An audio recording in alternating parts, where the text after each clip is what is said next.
அழகே அழகு சீரியலோட upcoming episode என்னன்னு பார்க்கலாம். ராஜலக்ஷ்மியோட வீட்டுக்கு போனதுக்கு அப்புறமா தான் அழகுமதியோட அப்பாவுக்கு உண்மை என்னன்னு தெரியுது. இங்க அழகுமதி நம்ம கிட்ட எந்த உண்மையும் சொல்லவே இல்லை.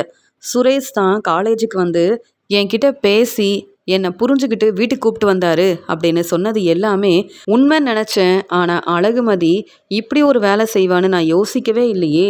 அழகுமதி எதுக்கு இப்படிலாம் செய்யணும்? மறுபடியும் அழகுமதி இப்படி செஞ்சதால இங்கே ராஜலக்ஷ்மி ராகவன் எல்லாரும் அழகுமதி மேலே ரொம்ப கோபமாக இருக்காங்க. அதனால என்கிட்டையும் கேள்விக்கு மேலே கேள்வி கேட்குறாங்க அப்படின்னு வீட்டுக்கு வந்த உடனே அழகுமதியோட அப்பா ரொம்பவே மனசு வேதனைப்படுறாரு. அழகுமதியோட அம்மா கிட்டேயும் நடந்த உண்மையை ரொம்ப தெளிவாக சொல்லும்போது, என்ன சொல்கிறீங்க? நீங்கள் சொல்கிறது எல்லாமே உண்மைதானா? அழகுமதி ஏன் இந்த உண்மையை நம்மக்கிட்ட சொல்லவே இல்லை? அப்போ அழகுமதி தங்கராஜ் வீட்டில் தான் இருக்காளா? எப்படியோ இந்த பிரச்சனையெல்லாம் சரியானாலும் இங்கே ராஜலக்ஷ்மி ராகவன் நம்மளை புரிஞ்சுக்காம இப்படிலாம் பேசுகிறாங்களே, அப்புறம் எப்படி அழகுமதி சந்தோஷமாக ராஜலக்ஷ்மி வீட்டில் தன்னுடைய வாழ்க்கையை சந்தோஷமாக பார்த்துக்க முடியும்? அழகுமதி நம்ம பேச்சை கேட்டுட்டு நம்ம வீட்டில் இருந்திருக்கலாம். எதுக்கு அழகுமதி இப்படி தேவையில்லாத வேலையை செய்யணும் அப்படின்னு அழகுமதியோட அம்மா யோசிக்கிறாங்க. சரி, நமக்கு உண்மை தெரிஞ்சிருச்சு. அழகுமதி தங்கராஜ் வீட்டில் தானே இருக்காங்க. நாளைக்கு எப்படியாவது அழகுமதி கிட்ட பேசணும் அப்படின்னு இங்கே அழகுமதியோட அப்பா சொல்லும்போது, நீங்கள் சொல்கிறது சரிதான். தங்கராஜ் என்ன செஞ்சாலும் சரியாக தான் இருக்கும். அழகுமதியை தன்னுடைய வீட்டுக்கு கூப்பிட்டு வந்து நல்லபடியாக பார்த்துக்கணுன்ற அவசியம் தங்கராஜுக்கும் இல்லை, ரேவதிக்கும் இல்லை. இருந்தாலும் அவங்க அழகுமதிக்காகவும் சுரேஷ்காகவும் இவ்வளோ யோசிக்கிறாங்கன்னா கண்டிப்பாக அழகுமதி கிட்ட நம்ம பேசி ஆகணும் அப்படின்னு அழகுமதியோட அம்மாவும் சொல்கிறாங்க.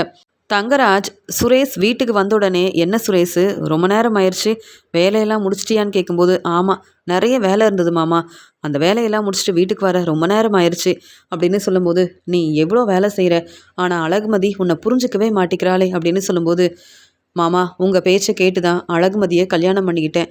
ஆனால் இப்போ நான் எவ்வளோ கஷ்டப்படுறேன்னு நீங்கள் புரிஞ்சுக்கிட்டீங்கல்ல.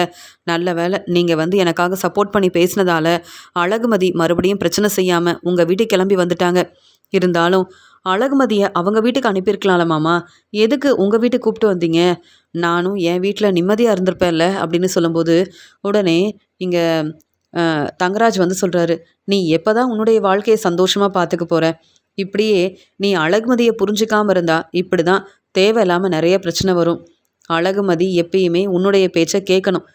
அந்த மாதிரி நீயும் அழகுமதி பேச்சை கேட்கணும். கொஞ்சம் பொறுமையாரு, எல்லா பிரச்சனையும் சரியாயிரும். நான் சொன்ன மாதிரியே நீ கொஞ்சம் பொறுமையாக இருந்தனா உன்னுடைய வாழ்க்கை ரொம்ப சந்தோஷமாக இருக்கும். நீ இப்போ எங்கள் வீட்டுக்கு தானே வந்திருக்க, நிம்மதியாக உன்னுடைய வாழ்க்கையை சந்தோஷமாக பார்த்துக்கலாமேன்னு சொல்லும்போது, என்னம்மா சொல்கிறீங்க அப்படின்னு கேட்கும்போது, பிரச்சனையெல்லாம் சரியாயிருச்சு. அழகுமதி உன்னுடைய பேச்சை கேட்கணுன்னா, உன்னுடைய வாழ்க்கை ரொம்ப சந்தோஷமாக இருக்கணும்னா நீ என் பேச்சை கேட்டு தான் ஆகணும் அப்படின்னு சொல்லும்போது, சரிம்மாம்மா நீங்கள் சொல்கிறது எல்லாமே எனக்கு புரியுது அப்படின்னு சொல்லிட்டு சுரேஷ் தன்னுடைய ரூமுக்கு வராரு. இதெல்லாம் கேட்டுட்டு இருந்த ரேவதி சொல்கிறாங்க, உங்களுக்கு இதெல்லாம் தேவையா? அழகுமதி எந்த தப்பும் செய்யலை. அழகுமதி என்ன செஞ்சாலும் சரியாக தான் இருக்கும்னு எனக்கு தெரியும். சுரேஷ் தான் அழகுமதியை புரிஞ்சிக்கவே மாட்டிக்கிறான். அது மட்டும் இல்லாமல் சுரேஷால் தான் நிறைய பிரச்சனை வருது அப்படின்னு பேசிகிட்டு இருக்கும்போது, என்ன ரேவதி, சுரேஷ்க்கு நீ சப்போர்ட் பண்ணுவேன்னு பார்த்தா நீ என்ன அழகுமதிக்கு சப்போர்ட் பண்ணுற அப்படின்னு சொல்லும்போது, ஏன்னா அழகுமதி பக்கம் உண்மை இருக்குது. அழகுமதி அவங்க வேலையை நேர்மையாக செய்கிறாங்க, எல்லாருக்கும் சப்போர்ட் பண்ணுறாங்க. மலரணிக்கு எங்கள் வீட்டில் சப்போர்ட் பண்ணுறதே அழகுமதி தான். நீங்கள் தான் அழகுமதியை புரிஞ்சிக்கவே மாட்டேங்கிறீங்க.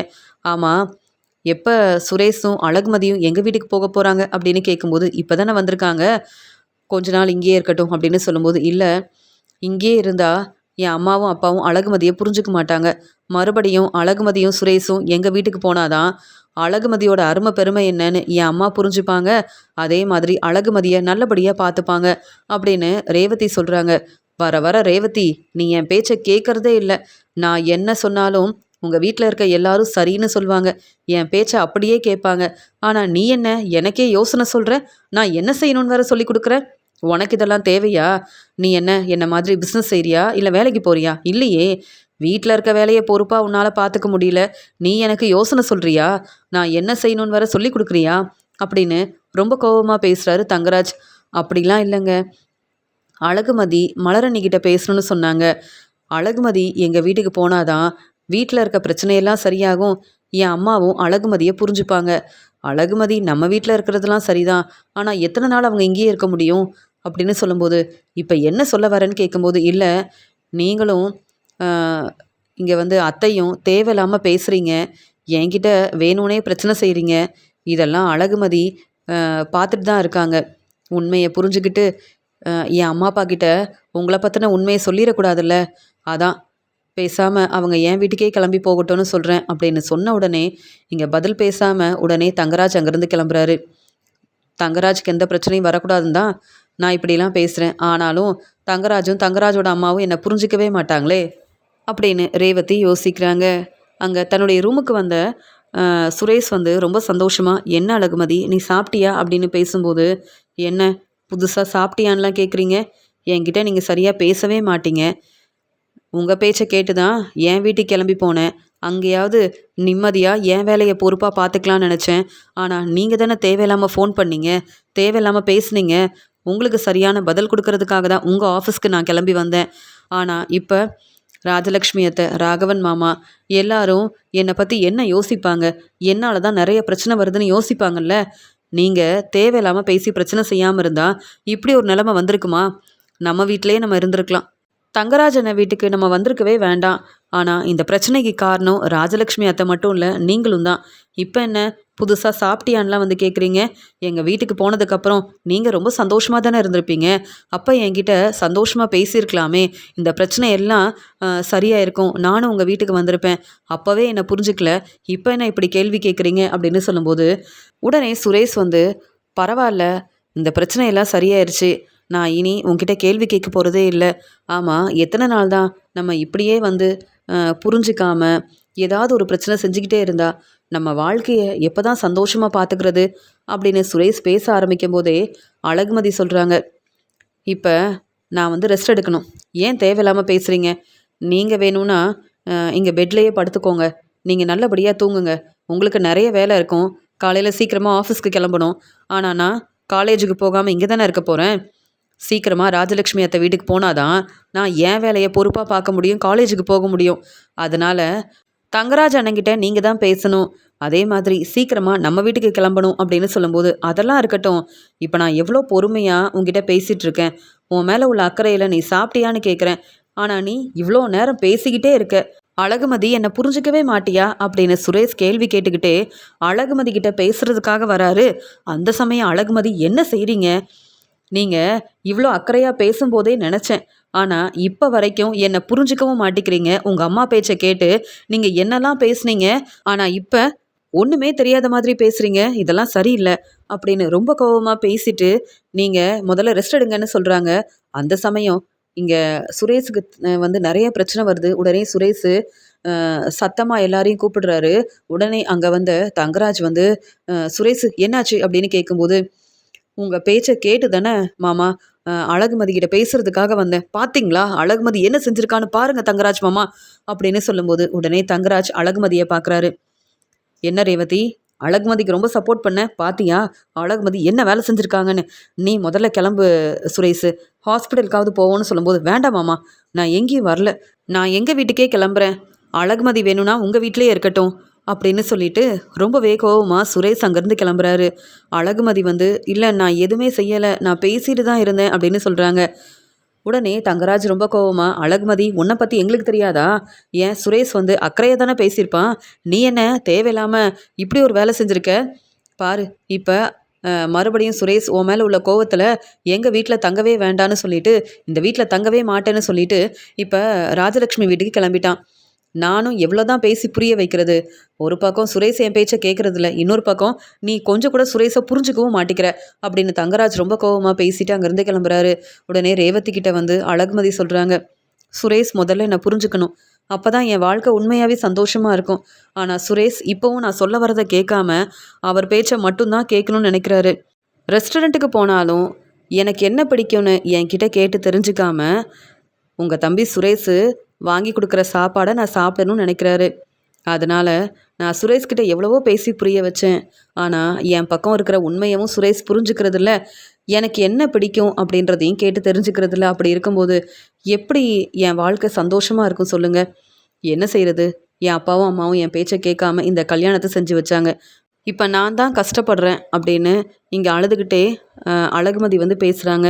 நான் வேணும்னே இப்படிலாம் செய்யலை அப்படின்னு சொல்கிறாங்க. அழகுமதி, உங்கள் நிலைமை என்னன்னு எனக்கு புரியுது. நானும் இப்படிதான் இந்த வீட்டுக்கு மருமகளா வரணும்னு யோசிக்கவே இல்ல. என் அப்பா, அம்மா பேச்ச கேட்டு தங்கராஜ கல்யாணம் பண்ணிக்கிட்டேன். இப்ப இந்த வீட்டுக்கு வந்ததுக்கப்புறம் நான் எவ்ளோ கஷ்டப்படுறேன்னு எனக்கு மட்டும் தான் தெரியும். என் அத்தையும் என்ன புரிஞ்சுக்க மாட்டாங்க. தங்கராஜும் என் பேச்ச கேட்கவே மாட்டாரு. அவங்க பேச்ச தான் நான் கேட்கணும்னு யோசிப்பாங்க. இதே மாதிரி தான் நீயும் எங்க வீட்ல ரொம்ப கஷ்டப்படுற. நான் உனக்கு எப்பயுமே சப்போர்ட் பண்ணுவேன். சுரேஷ் கிட்ட கண்டிப்பா நான் பேசுறேன் அழகுமதி.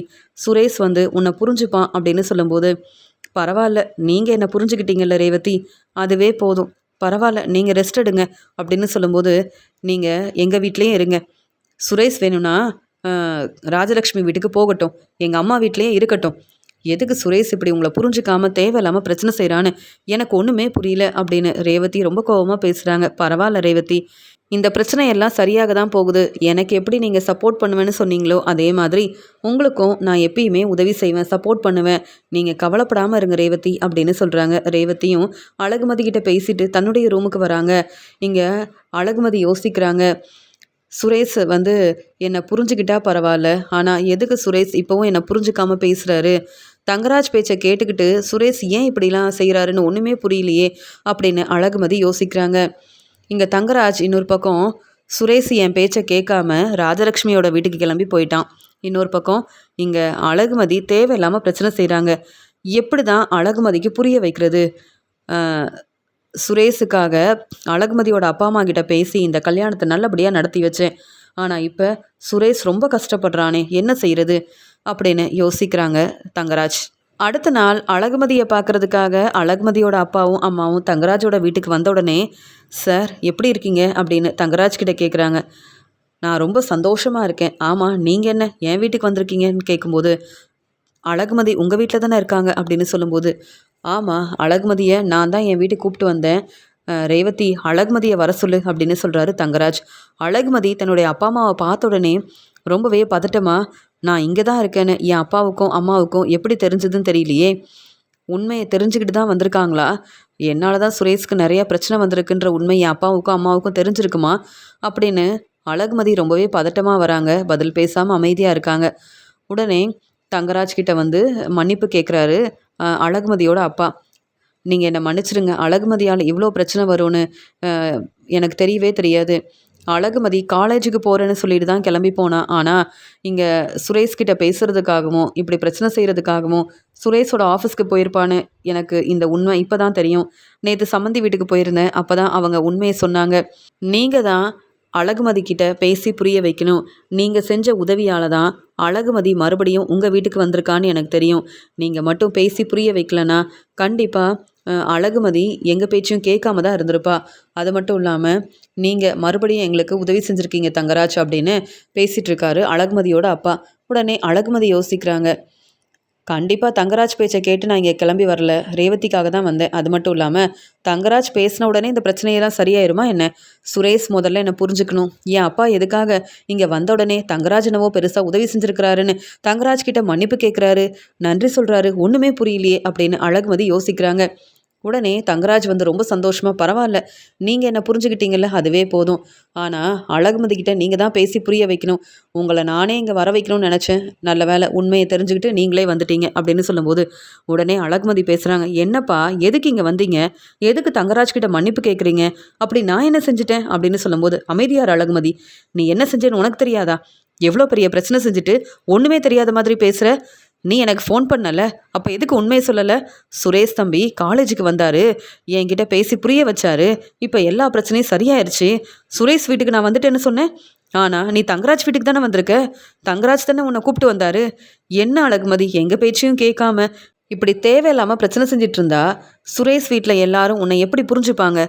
ராஜலக்ஷ்மியும் ராகவனும் எங்கள தான் கேள்வி கேட்குறாங்க. நீ மறுபடியும் சுரேஷ் வீட்டுக்கு போகணும்னு நினைக்கிறியா? இல்ல நம்ம வீட்டுக்கே திரும்பி வரணும்னு யோசிக்கிறியா? நாங்க தான் சொன்னோம்ல கொஞ்ச நாள் பொறுமையா இரு. பிரச்சனையெல்லாம் சரியாயிரும். நாங்களே சம்மந்திகிட்ட பேசுறோன்னு. நீ எதுக்கு தேவையில்லாம எங்க பேச்ச கேட்காம, எங்களுக்கு தெரியாம இப்படி ஒரு வேலை செய்யணும்?" அப்படின்னு கேட்குறாங்க. அழகுமதியோட அப்பாவும், அம்மாவும் ரொம்பவே கோவமா பேசுறாங்க. அழகுமதி சொல்றாங்க, "என்ன புரிஞ்சுக்கோங்கப்பா. நான் வேணும்னே இப்படியெல்லாம் செய்யல. சுரேஷ் என்ன புரிஞ்சுக்காம நம்ம வீட்டுக்கு நான் வந்ததுக்கு அப்புறமா எனக்கு ஃபோன் பண்ணாரு. சுரேஷ் என்னலாம் பேசினாரு தெரியுமா?" அப்படின்னு நடந்த உண்மைய ரொம்ப தெளிவா சொல்றாங்க. அதனால சுரேஷ்க்கு சரியான பதில் குடுக்கணும்னு நெனச்சேன். ஆனால் இப்படிலாம் பிரச்சனை வரும்னு நான் யோசிக்கவே இல்லை அப்படின்னு சொல்லும்போது, நீ தான் எங்கள் பேச்சை கேட்குறதே இல்லையே. சம்மந்தி இப்போ எங்ககிட்ட தான் கேள்வி கேட்குறாரு. நாங்கள் என்ன பதில் சொல்ல முடியும்? ஏன்னா நீ காலேஜுக்கு போயிருக்கன்னு தான் எங்களுக்கு தெரியும். ஆனால் எங்களுக்கே இந்த உண்மை தெரியாதப்ப நாங்கள் மட்டும் என்ன பதில் சொல்ல முடியும் அழகுமதி? எப்படியோ தங்கராஜ் சார் தான் உனக்கு உதவி செஞ்சுருக்கிறாருன்னு சொல்லும்போது, இல்லைப்பா, நான் தான் இவங்க எல்லாருக்கும் உதவி செஞ்சுருக்கேன். அப்படி நான் மட்டும் பொறுமையாக உதவி செய்யாமல் இருந்திருந்தா இப்போ கண்டிப்பாக ராஜலக்ஷ்மி அத்தையும் ராகவன் மாமாவும் வெளியில் வந்திருக்கவே முடியாது. ஏன் பிரச்சனை செய்யணும்னு எனக்கு ஃபோன் பண்ணாருல சுரேஷ். சுரேஷுக்கும் கண்டிப்பாக இந்த வேலை கிடச்சிருக்காது. நான் தான் எல்லாருக்கும் உதவி செஞ்சுருக்கேன். அதை நீங்கள் முதல்ல புரிஞ்சுக்கோங்க. எதுக்காக தங்கராஜ் கிட்ட வந்து நன்றி சொல்கிறீங்க? தங்கராஜ் அப்படி எந்த பெரிய உதவியும் நமக்குன்னு செய்யவே இல்லையே அப்படின்னு இங்கே வந்து அழகுமதி பேசும்போது தங்கராஜ் ரொம்ப கோவமா, பார்த்தீங்களா இப்போவே அழகுமதி எப்படிலாம் பேசுகிறான்னு பார்த்தீங்களா? நான் செஞ்ச உதவியை புரிஞ்சுக்காம அழகுமதி இப்படிலாம் பேசுவான்னு நான் யோசிக்கவே இல்லை அப்படின்னு சொல்லும்போது, ரேவதி அழகுமதிக்கு ரொம்ப சப்போர்ட் பண்ணல. இப்போ சுரேஷுக்கு மட்டும் பிரச்சனை செய்யல, எனக்கும் பிரச்சனை செய்கிறாங்க. சீக்கிரமாகவே அழகுமதியை ராஜலக்ஷ்மி வீட்டுக்கு அனுப்பி வைக்கிறேன். நீங்கள் உங்கள் சம்மந்திக்கிட்டேயே பேசிக்கோங்க அப்படின்னு தங்கராஜ் சொல்லும்போது, ரேவதி சொல்கிறாங்க, கொஞ்சம் பொறுமையாக இருங்க, ஏன் இப்படி பேசுகிறீங்க? அவங்களுக்கு நான் காஃபியெல்லாம் கொண்டு வந்து கொடுக்குறேன்னு சொல்லும்போது, அதெல்லாம் வேண்டாம், அவங்க அழகுமதியை பார்க்குறதுக்காக தானே வந்தாங்க, பேசிட்டு உடனே கிளம்பட்டும். அழகுமதி இப்படிலாம் பேசுகிறத பார்த்துட்டு அவங்க அழகுமதிக்கு தான் சப்போர்ட் பண்ணுவாங்க அப்படின்னு சொல்லும்போது, தங்கராஜ் சார் அப்படிலாம் இல்லை, அழகுமதிக்கு சப்போர்ட் பண்ணுறதுக்காக வரல, அழகுமதிக்கிட்ட பேசுகிறதுக்காகவும் வரல, நீங்கள் செஞ்ச இந்த உதவிக்காக உங்ககிட்ட பேசிட்டு போகலாமேன்னு வந்தோம் அப்படின்னு சொல்லும்போது, அதான் நான் பார்த்தேன், நீங்கள் என் வீட்டுக்கு என்ன பார்க்க தானே வரணும், அழகுமதிக்கிட்ட பேசலாம் எதுக்காக வரணும்னு சொல்லும்போது, சரி சீக்கிரமாகவே நீங்கள் தான் அழகுமதிக்கிட்ட பேசி புரிய வைக்கணும், நாங்கள் கிளம்புறோம். அழகுமதி, நீ செஞ்ச பிரச்சனையால் நாங்கள் தான் ரொம்ப கஷ்டப்படுறோம். அதை நீ புரிஞ்சுக்கிட்டு இனியாவது சுரேஷ் வீட்டில் உன்னுடைய வேலையை சரியாக கவனமாக பார்க்கணும். கண்டிப்பாக ராஜலக்ஷ்மி பேச்சையும் கேட்கணும், ராகவன் பேச்சையும் கேட்கணும். அது மட்டும் இல்லாமல் மறுபடியும் இப்படி எந்த பிரச்சனையும் செய்யாத. நீ கொஞ்சம் பொறுமையாக இருந்திருந்தா, நம்ம வீட்டிலே இருந்திருந்தா இவங்ககிட்ட பேசி புரிய வச்சுருப்பேன். நீ தான் எங்கள் பேச்சை எப்பயுமே கேட்க மாட்டேன்னு இப்போ நாங்கள் புரிஞ்சுக்கிட்டோம், நாங்கள் கிளம்புறோம் அப்படின்னு இங்கே அழகுமதி கிட்ட ரொம்ப கோபமாக பேசிட்டு அழகுமதியோட அப்பாவும் அம்மாவும் அங்கேருந்து கிளம்புறாங்க. உடனே தங்கராஜ் வந்து, பாத்தியா அழகுமதி, உன்னுடைய அப்பாவும் அம்மாவும் உன்னை பற்றி புரிஞ்சுக்கிட்டு உங்ககிட்ட பேசவே வேண்டான்னு கிளம்பிட்டாங்க. இனியாவது எங்கள் பேச்சை கேளு. இனியாவது ராஜலக்ஷ்மி வீட்டில் பொறுப்பாக அக்கறையாக பொறுப்பான மருமகளாக இருக்கணும், புரியுதா அப்படின்னு சொல்லிட்டு அங்கேருந்து கிளம்புறாரு. உடனே அழகுமதி ரொம்பவே மனசு வேதனைப்படுறாங்க. ரேவதி சொல்கிறாங்க, என்ன அழகுமதி, எல்லாரும் உங்களை புரிஞ்சுப்பாங்க, தங்கராஜ் இப்படி தான் பேசுவார், ஆனால் நீங்கள் இங்கே இருக்கிறத விட எங்கள் வீட்டுக்கு கிளம்புனீங்கன்னா என் அப்பாவும் அம்மாவும் உங்களை புரிஞ்சுக்கிட்டாங்கன்னா உங்கள் வாழ்க்கை சந்தோஷமாக இருக்கும். தங்கராஜை பற்றி தான் உங்களுக்கு தெரியுமே, எப்பயுமே தங்கராஜுக்கு நல்ல பேர் கிடைக்கணும், இல்லைனா தங்கராஜ் இப்படி தான் பேசி பிரச்சனை செய்வார் அப்படின்னு சொல்லும்போது, பரவாயில்ல ரேவதி, நான் நாளைக்கே சுரேஷோட வீட்டுக்கு கிளம்புறேன் அப்படின்னு சொல்கிறாங்க. அடுத்த நாள் இங்கே சுரேஷோட வீட்டுக்கு கிளம்பணுன்னு அழகுமதி அங்கே எல்லார்கிட்டேயும் தங்கராஜ் வீட்டில் சொல்லிகிட்டு இருக்காங்க. அந்த சமயம் தங்கராஜ் வந்து, இப்போ எதுக்கு ராஜலக்ஷ்மி வீட்டுக்கு போகணும்னு நினைக்கிறேன் அப்படின்னு சொல்லும்போது, உடனே ரேவதி சொல்கிறாங்க, இல்லை, நான் தான் அழகுமதிக்கு இப்படி ஒரு யோசனை சொன்னேன், நீங்களும் அழகுமதியை புரிஞ்சுக்க மாட்டேங்கிறீங்க. இங்கே சுரேஷும் நம்ம வீட்டுக்கு வரதில்ல, இப்படி சுரேஷ் எங்கள் வீட்டில் இருக்கும்போது அழகுமதி நம்ம வீட்டில் இருந்தால் சரிப்பட்டு வராது. சுரேஷும் அழகுமதியும் புரிஞ்சுக்கணுன்னா அவங்க என் வீட்டில் இருந்தால் தான் சரியாக இருக்கும்.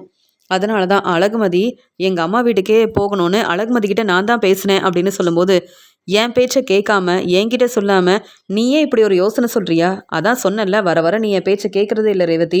அழகுமதி கொஞ்ச நாள் நம்ம வீட்டிலே இருக்கட்டும், உங்கள் வீட்டில் எல்லாரும் நிம்மதியாக சந்தோஷமாக இருக்கணும்னா அழகுமதி இப்போ உங்கள் வீட்டுக்கு போக வேண்டாம் அப்படின்னு சொல்கிறாரு தங்கராஜ். உடனே அழகுமதி சொல்கிறாங்க, ரேவதி சொல்கிறது சரிதான், சுரேஷ் என்கிட்ட பேசுகிறதும் இல்லை, என்னை பார்க்கணுன்னு உங்கள் வீட்டுக்கு வரதும் இல்லை, அப்படி இருக்கும்போது நான் மட்டும் எதுக்கு இங்கே இருக்கணும்? நான் வந்து ரேவதி சொன்ன மாதிரியே சுரேஷோட வீட்டுக்கே கிளம்புறேன். அது மட்டும் இல்லாமல் என் அப்பா அம்மா வந்து உங்ககிட்ட மன்னிப்பு கேட்குறாங்க. நான் அப்படி என்ன செஞ்சிட்டேன்னு என் அப்பா அம்மா உங்ககிட்ட வந்து பேசணும்? நீங்கள் எனக்காக என்ன பெரிய உதவி செஞ்சிட்டீங்க? நீங்கள் மட்டும் இந்த கல்யாணத்தை நடத்தி வைக்காமல் இருந்தால் என் வாழ்க்கை ரொம்ப சந்தோஷமாக இருந்திருக்கும். இப்போ வரைக்கும் நீங்கள் நடத்தி வச்ச இந்த கல்யாணத்தால் நான் தான் கஷ்டப்படுறேன். பிடிக்காம தான் சுரேஷை கல்யாணம் பண்ணிக்கிட்டேன். இப்போ வரைக்கும் என் வாழ்க்கையில் கொஞ்சம் கூட சந்தோஷமும் இல்லாமல் நிம்மதியும் இல்லாமல் இருக்கேன். என் அப்பா அம்மா வந்து உங்ககிட்ட மன்னிப்பு கேட்கணுமா? எந்த அவசியமும் இல்லை. நான் பேசாமல் ராஜலக்ஷ்மி வீட்டுக்கே கிளம்புறேன் அப்படின்னு சொல்லிட்டு உடனே அழகுமதி ரொம்ப கோவமா பேசிட்டு அங்கேருந்து கிளம்பும்போது ரேவதி, இந்த பிரச்சனைக்கு காரணமே நீதானே. நீயும் என்னை புரிஞ்சுக்காம என்னை எதிர்த்து பேசுற. இப்ப அழகுமதி இப்படி பேசுறதுக்கு நீதானே காரணம் அப்படின்னு ரேவதிய பலார்னு வெளுத்து வாங்குறதுக்காக தங்கராஜ் முயற்சி செய்யும்போது அங்க வந்த அழகுமதி, என்ன தங்கராஜ், என்ன செய்றீங்க? நீங்க ரேவதி கிட்ட பொறுமையா பேசியிருந்தா பரவாயில்ல.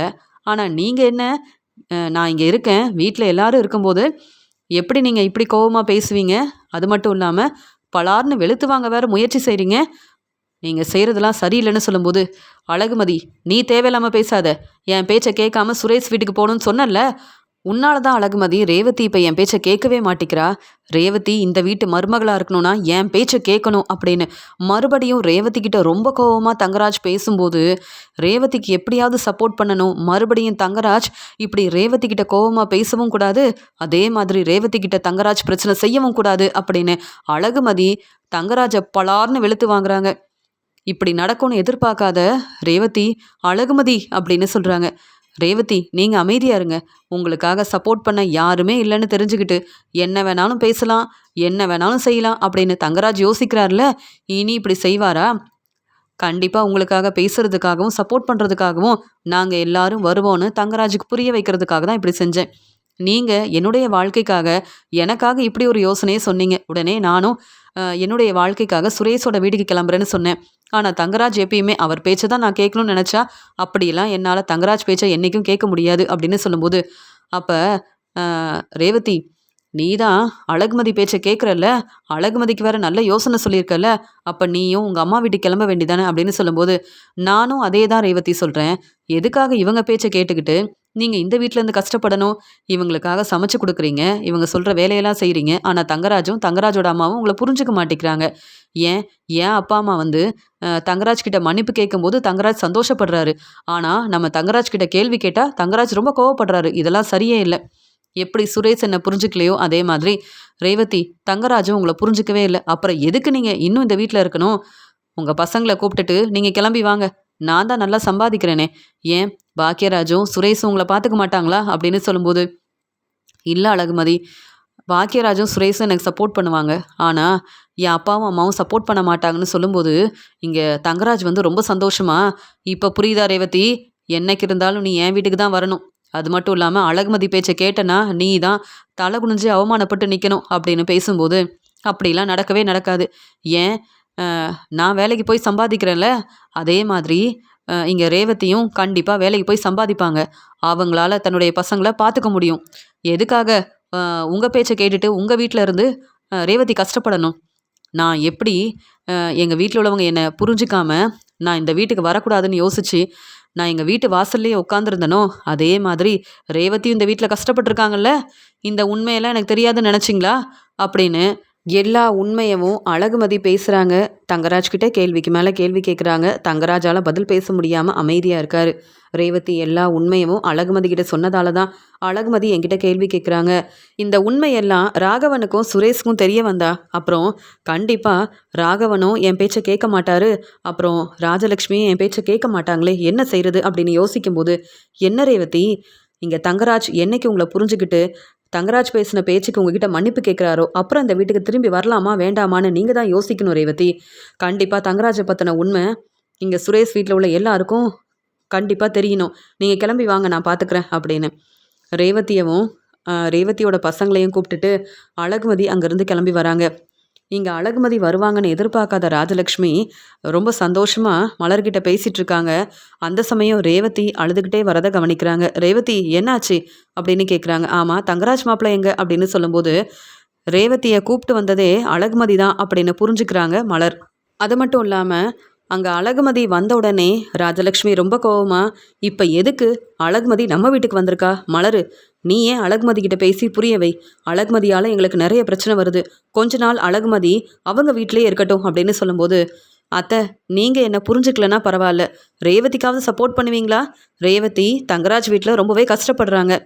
ரேவதியோட நிலைமைய புரிஞ்சுக்கிட்டு நான் தங்கராஜ் வீட்டில் இருந்ததால எல்லா உண்மையும் தெரிஞ்சுக்கிட்டேன். இனியாவது நீங்கள் ரேவதிக்கு சப்போர்ட் பண்ணுங்க, தங்கராஜுக்கு ரொம்ப சப்போர்ட் பண்ணாதீங்க அப்படின்னு அழகுமதி பேசும்போது, என்ன அழகுமதி, என்ன பேசுகிற அப்படின்னு கேட்குறாங்க ராஜலக்ஷ்மி. உடனே அழகுமதி நடந்த உண்மையை சொல்கிறாங்க. எனக்காக ரேவதி சப்போர்ட் பண்ணுறது தங்கராஜுக்கு பிடிக்கல. அதனால் தேவையில்லாமல் பேசி பிரச்சனை செய்கிறாரு. ஆனால் என்னதான் சரியாக வேலையெல்லாம் செஞ்சாலும் ஏதாவது ஒரு காரணம் சொல்லி ரேவதி கிட்ட வந்து ரொம்பவே கோவமாக பேசிகிட்டு இருக்காரு தங்கராஜ். ரேவதி பொறுப்பான மருமகளா தங்கராஜ் பேச்சையும் கேட்குறாங்க, தங்கராஜோட அம்மா பேச்சையும் கேட்குறாங்க. ஆனால் அவங்க யாரும் ரேவதியை புரிஞ்சுக்க மாட்டேங்கிறாங்க. ரேவதி கிட்ட எப்போ பார்த்தாலும் தேவையில்லாமல் பேசி பிரச்சனை செய்கிறாங்க. ரேவதி ரொம்பவே மனசு வேதனையோடு இருக்காங்க. ரேவதி அங்கே நிம்மதியாகவும் இல்லை, சந்தோஷமாகவும் இல்லை. நீங்களும் ரேவதிக்கு சப்போர்ட் பண்ணாமல் இருந்தா அப்புறம் நான் தானே ரேவதிக்கு சப்போர்ட் பண்ணணும். அதான் ரேவதியை உங்கள் வீட்டுக்கு கூப்பிட்டு வந்தேன் அப்படின்னு சொல்லும்போது, என்ன ரேவதி இதெல்லாம்? என்னதான் நம்ம வீட்டு மாப்பிள்ளை தங்கராஜ் உன்கிட்ட இப்படிலாம் பேசியிருந்தாலும் நீ பொறுமையாக இருந்திருக்கணும். நீ அவங்க வீட்டிலே இருந்திருக்கணும். அழகுமதி பேச்சை கேட்டுட்டு எதுக்கு இங்கே வந்த அப்படின்னு கேட்குறாங்க ராஜலக்ஷ்மி. ராஜலக்ஷ்மி அத்தை, முதல்ல நான் பேசுகிறத புரிஞ்சுக்கோங்க. நீங்கள் என்னையும் புரிஞ்சுக்க மாட்டீங்க, உங்கள் பொண்ணு ரேவதியவும் புரிஞ்சுக்க மாட்டீங்க. ஆனால் உங்கள் பேச்சை நாங்கள் கேட்கணும், அப்படி தானே? ரேவதியை நான் பார்த்துக்கிறேன். ஆனால் தங்கராஜ் கண்டிப்பாக அவர் பேசின பேச்சுக்கு ரேவதி கிட்ட வந்து மன்னிப்பு கேட்டால் தான் மறுபடியும் ரேவதி தங்கராஜோட வீட்டுக்கு கிளம்பி போவாங்க. அது வரைக்கும் ரேவதி இங்கே தான் இருப்பாங்க. ரேவதியை நீங்களும் புரிஞ்சுக்காமல் இருந்தால் எப்படி?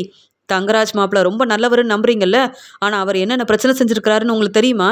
ரேவதி மலரக்காவோட பிறந்தநாளைக்கு வந்தப்போ எதுக்காக என்கிட்ட சொல்லாமல் மலருடைய பிறந்தநாளுக்கு போனேன்னு சொல்லி ரேவதி இனி இந்த வீட்டில் இருக்க வேண்டான்னு சொல்லி இங்கே ரேவதி வந்து ரொம்ப நேரம் தங்கராஜோட வீட்டு வாசல்லையே உட்காந்துருந்துருக்காங்க. இந்த உண்மை உங்களுக்கு தெரியுமா? அது மட்டும் இல்லாமல் இது எல்லாமே பாக்கியராஜுக்கு தெரியும். ஆனாலும் பாக்கியராஜ் இந்த உண்மையை எதுக்கு சொல்லாமல் இருந்தாருன்னா, ரேவதி தன்னுடைய வாழ்க்கையை சந்தோஷமாக பார்த்துக்கணும். நீங்கள் தான் எப்பயுமே தங்கராஜுக்கு ரொம்ப சப்போர்ட் பண்ணுறீங்களே, அதனால தான் பாக்கியராஜ் இந்த உண்மையை சொல்லலை. ஆனால் இப்போவும் ரேவதிக்கு சப்போர்ட் பண்ணாமல் இருக்கீங்களே, இதெல்லாம் சரியா அப்படின்னு கேள்விக்கு மேலே கேள்வி கேட்குறாங்க அழகுமதி. அது மட்டும் இல்லாமல் நீங்கள் ரேவதியை புரிஞ்சுக்காமல் பேசுகிறீங்க. நானும் இந்த வீட்டில் இப்படி தானே கஷ்டப்பட்டிருக்கேன். இந்த வீட்டுக்கு மருமகளாக வந்த என்னையும் புரிஞ்சுக்க மாட்டேங்கிறீங்க, உங்கள் பொண்ணு ரேவதியும் புரிஞ்சுக்க மாட்டேங்கிறீங்க. உங்ககிட்ட பேசி எந்த பிரயோஜனமும் இல்லை. உங்கள் பேச்சை இனி எங்களால் கேட்க முடியாது. ரேவதியை நான் பார்த்துக்கிறேன். ரேவதி இந்த வீட்டில் தான் இருக்கணும் அப்படின்னு சொல்லும்போது, என்ன அழகுமதி இப்படிலாம் பேசுகிறா? அப்போ உண்மையாகவே தங்கராஜ் மாப்பிள்ள ரேவதிக்கு நிறைய பிரச்சனை செஞ்சுருக்காரா? ரேவதி தங்கராஜ் வீட்டில் ரொம்ப சந்தோஷமாக இருக்கான்னு நினச்சேன். வசதியான வாழ்க்கை கிடச்சிருக்குன்னு தான் ரேவதி பேச்சை கேட்காம இந்த கல்யாணத்தையே செஞ்சு வச்சோம். எப்படி அழகுமதி எங்கள் வீட்டு வாசலில் உட்காந்துருந்தாலோ, இதை பார்த்து அழகுமதியோட அப்பா ரொம்ப மனசு வேதனைப்பட்டாங்களோ, அதே மாதிரி என் பொண்ணு ரேவதியோட வாழ்க்கையை நினச்சி நானும் ரொம்ப மனசு வேதனைப்படுறேன். இனியாவது ரேவதிக்காக மலரையும் அழகுமதியவும் ரொம்ப நல்லா பார்த்துக்கணும். அப்போ தான் ரேவதியோட வாழ்க்கை சந்தோஷமாக இருக்கும்னு அழகுமதி பேசினதுக்கு அப்புறமா தான் எனக்கு உண்மை என்னன்னு புரியுது அப்படின்னு பதில் பேசாமல் ரொம்பவே மனசு வேதனைப்படுறாங்க. அழகுமதி சொன்ன உண்மையால் ரேவதியவும் புரிஞ்சுக்கிட்டாங்க, தங்கராஜை பற்றின உண்மையவும் ராஜலக்ஷ்மி புரிஞ்சுக்கிட்டாங்க அப்படின்னு அழகுமதி யோசிக்கிறாங்க. ரேவதி அழகுமதி கிட்ட சொல்கிறாங்க, அழகுமதி நீங்கள் என் வீட்டுக்கு என்னை கூப்பிட்டு வரும்போது கண்டிப்பாக என் அம்மா என்னை புரிஞ்சுக்க மாட்டாங்கன்னு நினச்சேன். ஆனால் நீங்கள் தங்கராஜுக்கு சரியான பதில் கொடுக்கறதுக்காக என்னை என் வீட்டுக்கு கூப்பிட்டு வந்திருக்கீங்க. அதே மாதிரி நானும் வேலைக்கு போகணும், நல்லா சம்பாதிக்கணும், என் பசங்களை பார்த்துக்கணும். நீங்கள் தான் அழகுமதி உதவி செய்யணும் அப்படின்னு சொல்லும்போது, கவலைப்படாமல் இருங்க ரேவதி, உங்களுக்கு நான் எப்பயுமே உதவி செய்வேன் அப்படின்னு அழகுமதி ரேவதிக்காக சப்போர்ட் பண்ணி பேசுகிறாங்க. அழகுமதி இப்படி பேசுகிறதெல்லாம் கேட்டு ரேவதி ரொம்பவே சந்தோஷப்படுறாங்க. நம்ம வீட்டில் இருக்க எல்லாருக்காகவும் அழகுமதி உதவி செய்கிறாங்க, சப்போர்ட் பண்ணுறாங்க அப்படின்னு ரொம்ப சந்தோஷப்படுறாங்க மலர். அழகுமதி என் பேச்சை கேட்காம ரேவதியை ராஜலக்ஷ்மி வீட்டுக்கு கூப்பிட்டு போனது மட்டும் இல்லாமல் அழகுமதி இப்படி பிரச்சனை செய்வாங்கன்னு நான் யோசிக்கவே இல்லை அப்படின்னு ரேவதிக்கு சப்போர்ட் பண்ணுறதால அழகுமதி மேலே ரொம்பவே கோவமாக இருக்காரு தங்கராஜ்.